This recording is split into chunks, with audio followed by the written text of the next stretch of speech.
Hi, everyone. This is Tracy Kautzmann. Hi, Lucy. Hi, David. Thank you for joining me today. This is Tracy Kautzmann with Impact Group.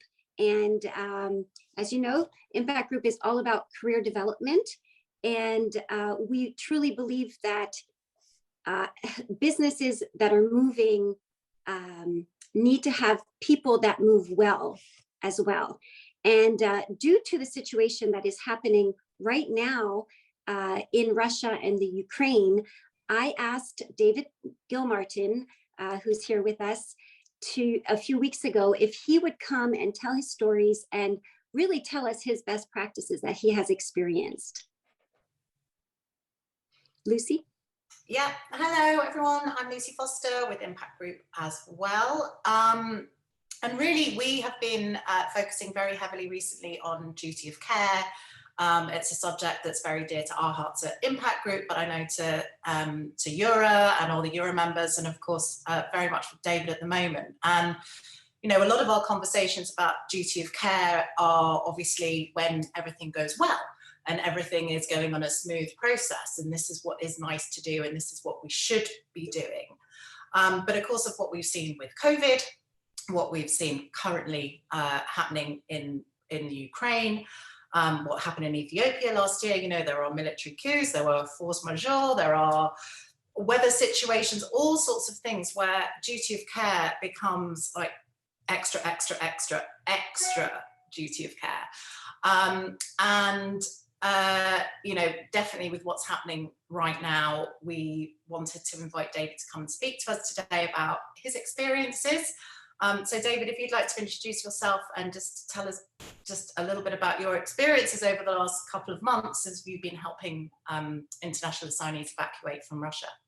Okay, thanks, Lucy. I'm David Gilmartin. I'm the owner of Troika Relocations. We're a destination services provider in Russia and CIS states, primarily Azerbaijan and Kazakhstan. We've been operating in these countries since 2007.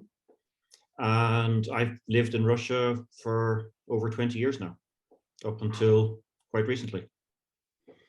Going back to the start of the war at the end of February, to be honest, this situation caught everyone by surprise, as even long-term residents of Russia and long-term expats here didn't expect this to happen. No one thought that Putin would go through with this. Initially, among the expat community, there was an element of panic. Assignees rushed to get themselves and their families out of the country as quickly as possible in case it escalated back into Moscow.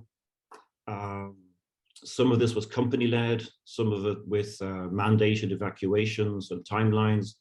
Some was assignee-led, where the assignees just made the decision to pack what they could and leave the country. Some international schools immediately went online, so there was an impact on the schooling. Some others, as teachers were out of the country at half term and they weren't able to get back into the country. Some schools moved to a hybrid model with online for some classes and in class for others.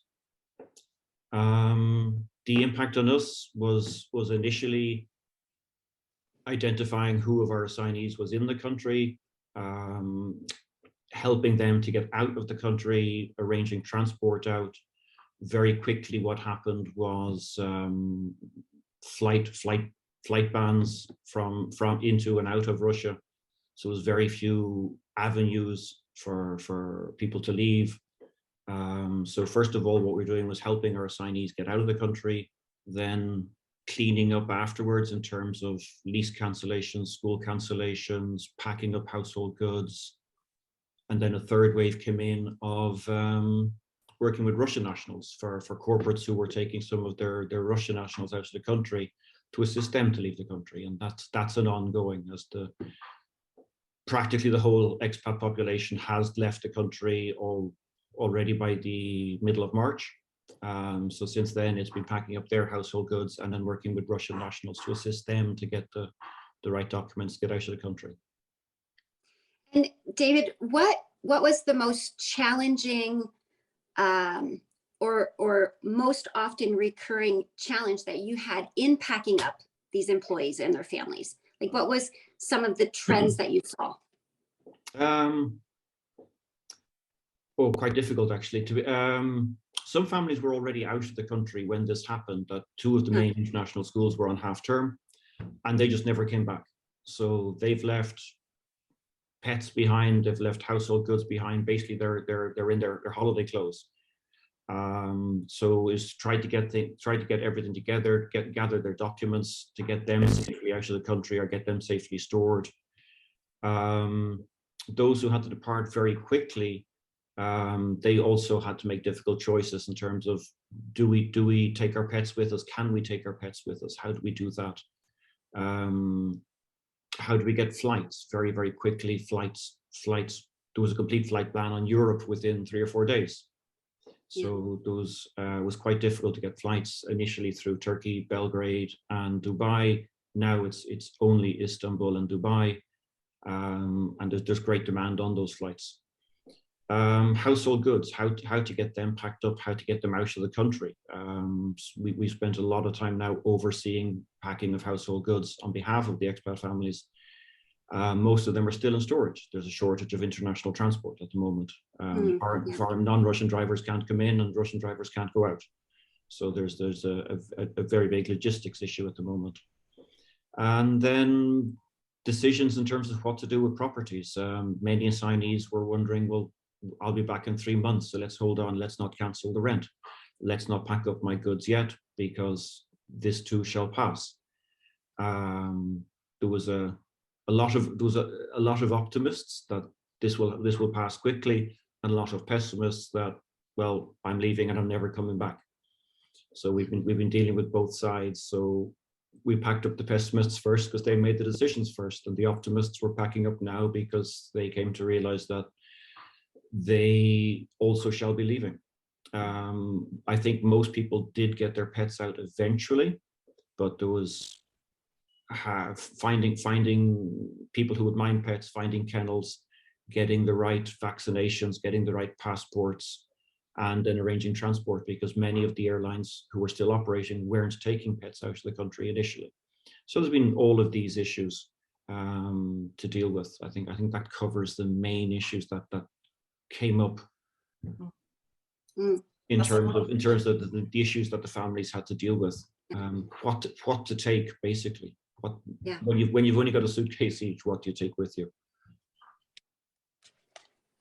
And with all that in mind, and knowing what you know now and what you've been through, what would your advice be about what companies should have as part of their evacuation plan? What things do they need to be considering, and what do relocation professionals need to be speaking to their clients about to make sure that they are fully protected in these evacuation and emergency scenarios?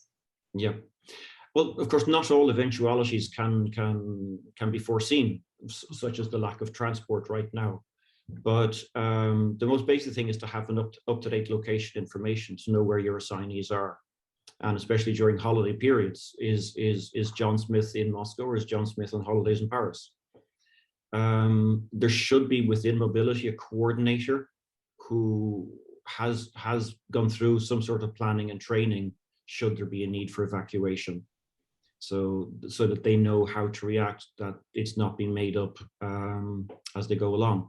Communication has been really, really important, and we see it more than once. I was on a call with assignees where we were the first point of contact. They hadn't had the call with a security department, or they hadn't had a call with someone senior in mobility who was explaining to them what decisions had been made and why they'd been made. And we assignees, one guy in a call came back to me and said, David, why are you telling us we should leave the country? And I go, I'm not telling you should leave, your security department is. But they just hadn't spoken to security, and I was the first person they were communicating with on this. The decision-making process. Some of our corporate clients did have plans in place within 24 or 48 hours. Others took 6 weeks to authorize any services, and the assignees just made the decisions themselves to leave. And it was a very long wait given the circumstances before the corporate client came in and said, yes, we authorized this. Well, we did that 4 weeks ago. The job is done. Thank you for authorizing it, but we've already done this because we had to, because your assignees couldn't wait for for these decisions to be made. We've already packed up that house. It's already in storage. We've already cancelled the leases. And so the decision-making process needs to be very, very, very time-based, time-sensitive. And then a follow-up plan in terms of once the assignee and family are safely in a new location, what will happen to household goods? Who's going to ship them? Who's going to pack them? Who's going to oversee that on behalf of the family? So very often when there's a packing crew coming in, they're not going to be English speaking. They're not going to liaise via FaceTime, WhatsApp with the assignee's family to make sure the right stuff gets packed and the right stuff gets left behind. So who will liaise with schools, with kindergartens, with clubs to cancel all of those things? So within our lease termination, of course, we'll be doing utilities, we'll be doing those type of things, but who's going to liaise with the schools?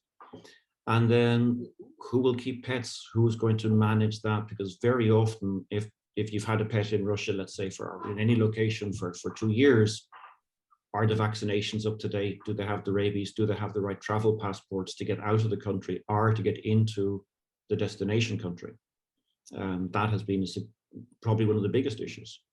Yeah.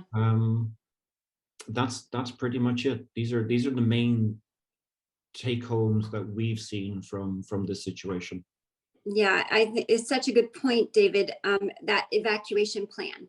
You know, we don't think about it, and yet in the past 2 years we've had the pandemic. There's been wars, Ethiopia, evacuation, Russia. It's not going to stay at just this, and really having that evacuation, the administrative side of it in place for the assignee is so important. Absolutely. Thank you for that experience. Yeah. Mm-hmm. So if we had a takeaway from our talk together, it's really having for the relocation specialist, you know, would be to make sure, in order to really have that true duty of care, would it be to have that evacuation plan, contingency plan for all assignees? To have at least a basic plan in place, but to know who will be responsible for implementing a good plan, and who will be responsible for communication, both with the assignees, with the families, and also with the providers, with your destination provider, with your household goods provider, to make sure that all of that is in place so that reactions can be made in a timely manner. Thank you. Good tips. Thank you.